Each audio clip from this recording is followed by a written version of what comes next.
Olá, povo! Bem-vindos à nossa aula de História do Nono Ano. Eu sou o professor Marlon, estamos juntos para a melhor aula. Venha com a gente e junto conosco tá aqui o Ezion, dê um oi para ele e vamos estudar muito mais sobre Segunda Guerra Mundial. Você é nosso convidado, mas para vir com a gente, lápis, caderno, caneta, anote as informações importantes que nós destacamos para você nessa aula. Anote as informações em negrito, datas, anote os principais acontecimentos para que você possa continuar estudando Segunda Guerra Mundial. E o que exatamente nós vamos ver nesta aula de hoje? Tá aqui, criança. Nós vamos contextualizar os movimentos de luta e de resistência aos regimes nazifascistas. Ou seja, vamos falar aí de alguns movimentos que aconteceram contra o eixo durante a Segunda Guerra Mundial e compreender o avanço do Japão na Ásia e os movimentos aí de entrada dos Estados Unidos na guerra. Ok? Então vamos falar sobre guerra no Pacífico, vamos falar sobre Segunda Guerra Mundial, a entrada dos Estados Unidos e as ações do Japão. E para começar, duas perguntinhas mais básicas para a gente começar a se divertir nessa aula. Vem com a gente. Primeiro, em qual continente está localizado o Japão? E quais são seus países vizinhos? Sabe dessa? O Japão está em qual continente? Fácil. Quem são os vizinhos do Japão? Segunda questão, quais são as características geográficas do Japão? Sabe? Então vamos lá. Primeiro, o Japão está localizado na Ásia. Boa! Quais são os vizinhos? E você já me responde a segunda pergunta. O Japão é um arquipélago, um conjunto de ilhas. Então ele não tem vizinho que faz fronteira seca, fronteira direta. Mas os países próximos ao Japão na Ásia são a Coreia do Norte e a Coreia do Sul, né? A península da Coreia e a China. São os países mais próximos ao arquipélago do Japão.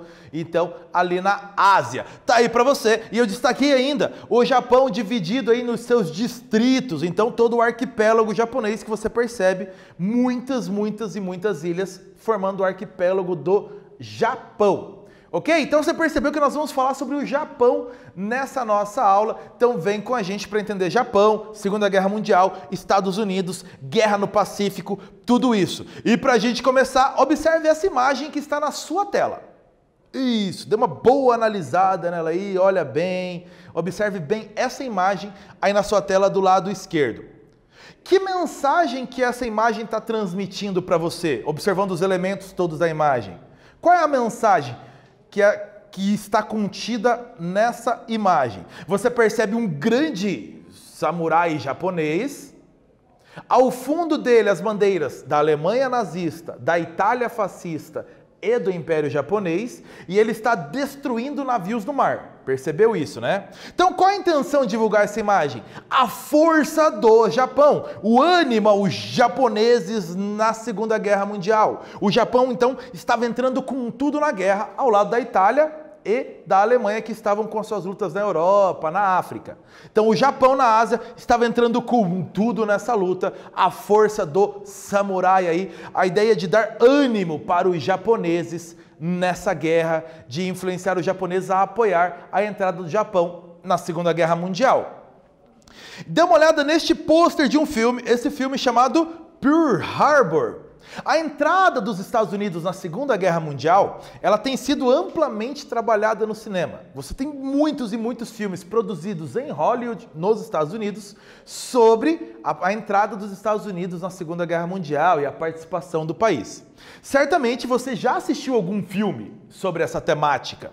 A visão da guerra, repare isso, nos filmes produzidos pelos Estados Unidos, a visão da guerra é sempre voltada ao lado dos aliados, pelo qual os Estados Unidos entrou na guerra. Então, sempre dando a visão dos aliados, combatendo os inimigos do eixo.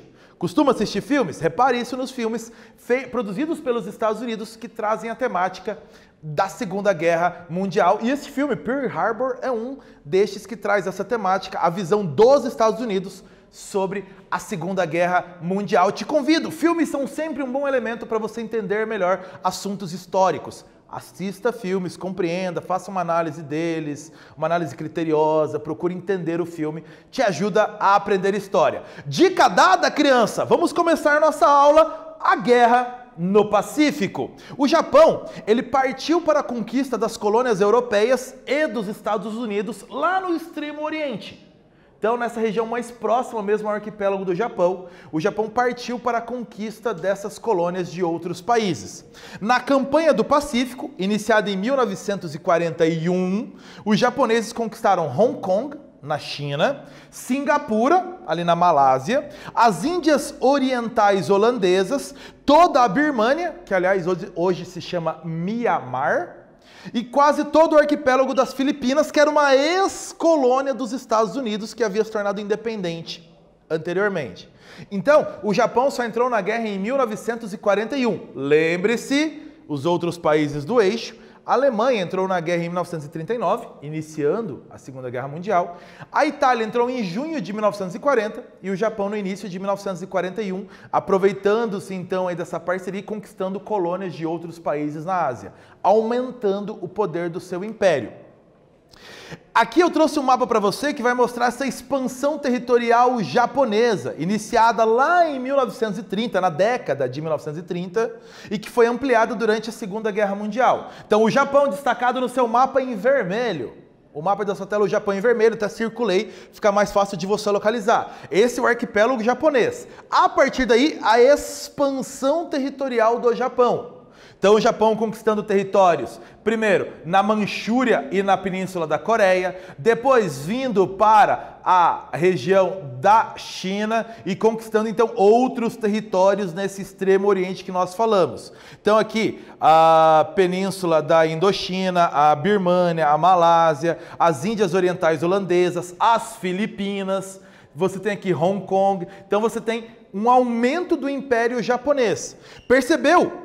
A dificuldade do japonês em seu território. Um arquipélago, dificuldade de expansão agrícola, de expansão industrial. A ideia então era ampliar o domínio do império, conquistando outras colônias. Então você tem tudo que está destacado neste mapa que está na tua tela, é o avanço do Império Japonês a partir da década de 1930, incluindo aí os avanços durante a Segunda Guerra Mundial. Então o Império Japonês aumentou de tamanho. E claro, tomando ex-colônias, parceiros de outros países, provocou outros países durante a guerra. Os Estados Unidos, no início do conflito, no início da Segunda Guerra Mundial, haviam se declarado neutros na Segunda Guerra Mundial. Neutros. Mas, no Oriente, o Japão e os Estados Unidos, eles disputavam entre si territórios e áreas de influência e isso acabou tornando inevitável um choque entre eles. Observe novamente em destaque para você no mapa, do lado direito da sua tela, tudo onde está destacado em verde, o avanço do Império Japonês. Então todas as áreas conquistadas pelo Império Japonês. E é natural que os Estados Unidos, tendo territórios nessa região, aí entrassem em choque, em conflito com os interesses do Japão. Então você tem esses dois países próximos a um embate. Questão para você, leia comigo esse texto. O Japão moderno buscava fontes de matérias-primas para suas indústrias e entrou em choque direto com os Estados Unidos. Eliminando a presença dos Estados Unidos, os japoneses teriam um caminho aberto às ricas colônias holandesas e britânicas daquela região da Ásia. Contudo, o risco era muito grande. A partir da leitura deste texto, responda esta questão. Quais poderiam ser os riscos que o autor do texto fala, citados aí pelo autor? Quais poderiam ser os riscos para o avanço japonês na Ásia?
Para responder essa questão, você precisou reler o texto e você percebe que o autor do texto fala sobre o enfrentamento do Japão aos Estados Unidos, o conflito de interesses. Então, o primeiro risco está aí, enfrentar um país rico como os Estados Unidos, com um grande exército e modernos equipamentos militares. Isso é um risco numa guerra. Um país, os Estados Unidos, que não estava na guerra até então, sem sinais de batalhas no seu território e com grande população. Então, os Estados Unidos rico, descansado, não estava na guerra, grande população e sem ter seu território atingido. Os Estados Unidos contavam com fontes de recursos naturais, como combustíveis e seu próprio território, algo que o Japão não tinha, podendo suportar um conflito mais longo. Então, os Estados Unidos tinham menos dependência externa no caso de uma guerra. Já o Japão dependia de fornecimento externo, de matérias-primas, de ferro, de petróleo, vindos de outros lugares. Então, um risco para o Japão, mas um risco que o Japão calculou e aceitou enfrentar. Como assim? 7 de dezembro de 1941, um domingo, Força Aérea Japonesa fez um ataque surpresa à base militar naval de Pearl Harbor, um estado dos Estados Unidos, o Havaí. Destruiu boa parte da frota dos Estados Unidos baseada ali no Oceano Pacífico. Boa parte dessa frota de guerra dos Estados Unidos estava nessa base militar naval de Pearl Harbor, no Havaí, e foi destruída nesse ataque surpresa da Força Aérea Japonesa num domingo aí de folga da maioria dos soldados. Os Estados Unidos reagiram imediatamente e no dia seguinte declararam guerra ao Japão. A Alemanha e a Itália declararam guerra aos Estados Unidos como resposta aí nessa aliança junto ao Japão. Os Estados Unidos entravam na Segunda Guerra Mundial em dezembro de 1941. Esse ataque do Japão ao Havaí, e perceba aqui, ó, o Havaí, ele fica no Oceano Pacífico, nesse meio do caminho entre o Japão e os Estados Unidos, o Havaí, um arquipélago aqui no meio do Oceano Pacífico. Este ataque surpresa causou muito mais danos ao exército dos Estados Unidos do que ao Japão. Observe os números. Os Estados Unidos tiveram 6 navios afundados e 13 navios danificados. Ainda, 188 aviões destruídos, 159 aviões danificados com sérios problemas, 2.335 mortos, além de 1.143 feridos. Números muito grandes nesse ataque surpresa. Já os números de danos do Japão, muito menores. O Japão perdeu 29 aviões, 4 mini-submarinos que foram afundados e teve 64 mortos. Um ataque que levou a muito maiores danos aos Estados Unidos. Ele afundou aí boa parte da frota naval de guerra dos Estados Unidos, que estava baseado no Oceano Pacífico. Com a entrada da União Soviética, que entrou em junho de 1941, depois do ataque surpresa da Alemanha na Operação Barbarossa, e a entrada dos Estados Unidos, em dezembro de 1941, depois do ataque surpresa do Japão, estava formado o grupo de países que ficou conhecido como aliados na Segunda Guerra Mundial. Os principais países dos aliados: Inglaterra, França, União Soviética e Estados Unidos. França, com um detalhe, a chamada França Livre, que não havia sido ocupada pela Alemanha. Mais de 50 países estiveram ao lado dos aliados, incluindo o Brasil, que declarou guerra ao eixo em 22 de agosto de 1942. Só aí que o Brasil entrou na guerra. Aliás, lembra quem era o presidente do Brasil em 1942? Lembrou? Sim, Getúlio Vargas liderou o Brasil durante a Segunda Guerra Mundial. Exercício para você, já que falamos de aliados. Dê uma boa olhada nesta imagem na sua tela. Vai ficar um tempinho para você observar. No contexto da Segunda Guerra Mundial, quando esse cartaz foi produzido, o que a imagem representava?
As Nações Unidas lutando por liberdade. Esta é a frase que está no topo do cartaz. E você percebe vários países, ou seja, várias Nações Unidas, e embaixo, inclusive, a imagem da Estátua da Liberdade, que fica nos Estados Unidos, é um símbolo da liberdade. Então, o que este cartaz, essa imagem está representando? Os países aliados, a união desses países aliados no combate aos países do eixo durante a Segunda Guerra Mundial.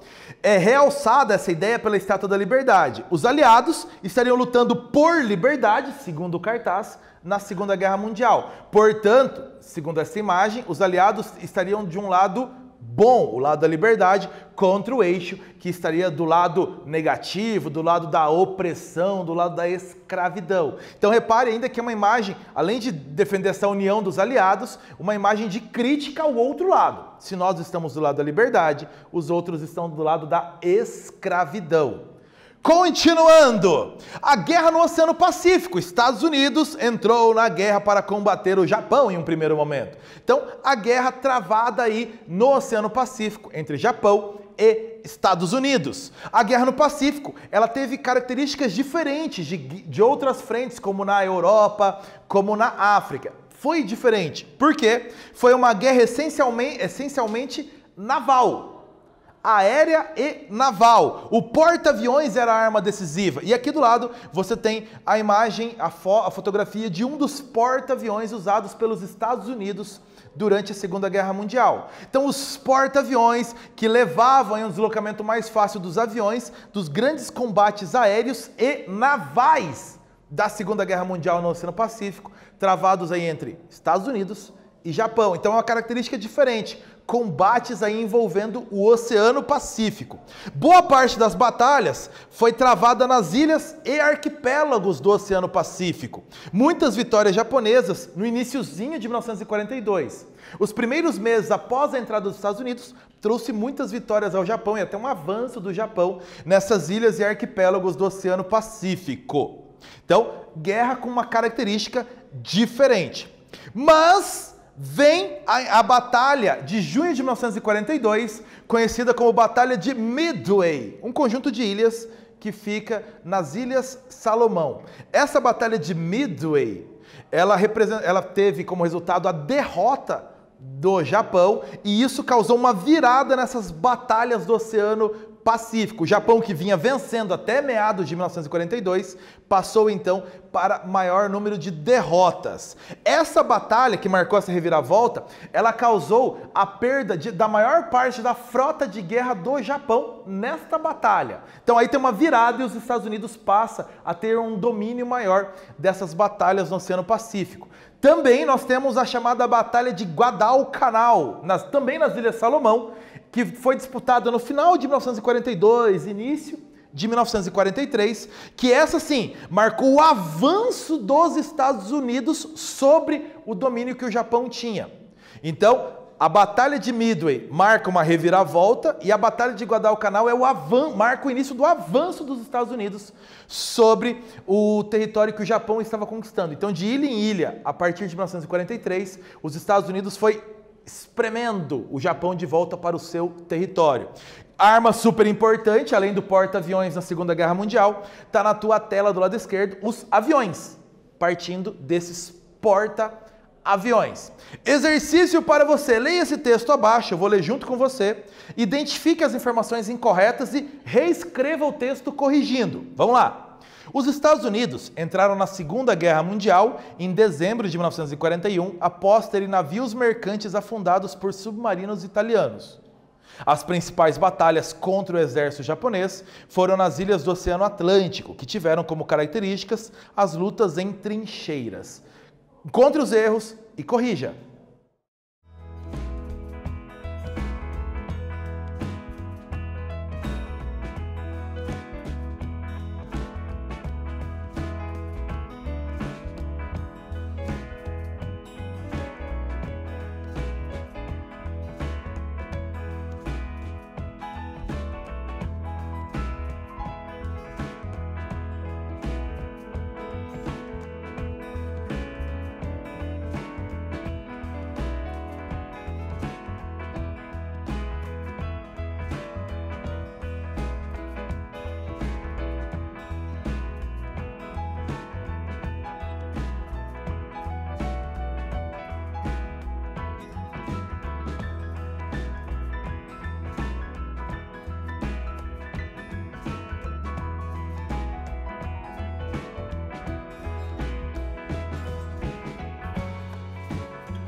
Conseguiu? Relê? Encontrou? Tem vários pequenos detalhes para você corrigir. Essas informações estão erradas. Muitas delas aí estão erradas. Quais informações você conseguiu encontrar e corrigir? Vamos lá? Acompanha a leitura aí da correção juntos. Os Estados Unidos entraram na Segunda Guerra Mundial em dezembro de 1941, ok? Após sofrer um ataque de aviões japoneses na base militar naval de Pearl Harbor, no Havaí, não após ataques de submarinos italianos. As principais batalhas contra o exército japonês foram nas ilhas do Oceano Pacífico, não Oceano Atlântico, Oceano Pacífico, e tiveram como características disputas envolvendo porta-aviões e aviões, e boa parte das batalhas foi travada nas ilhas e arquipélagos do Oceano Pacífico, características diferentes, portanto. Corrigiu? Bonitinho? Isso aí, criança, muito bem! E nessa aula o que nós estudamos? Os Estados Unidos entraram formalmente na Segunda Guerra Mundial em dezembro de 1941, após um ataque surpresa da Força Aérea Japonesa contra a base militar naval de Pearl Harbor, no Havaí. A guerra no Oceano Pacífico foi essencialmente naval e o uso do porta-aviões e dos aviões nos arquipélagos e ilhas do Oceano Pacífico. A participação da União Soviética e dos Estados Unidos, com a participação desses dois, estava formado agora o grupo dos países conhecido como os aliados para combater o eixo. É isso, galera. Ficamos por aqui nessa aula. Bons estudos para você. Tchau, povo!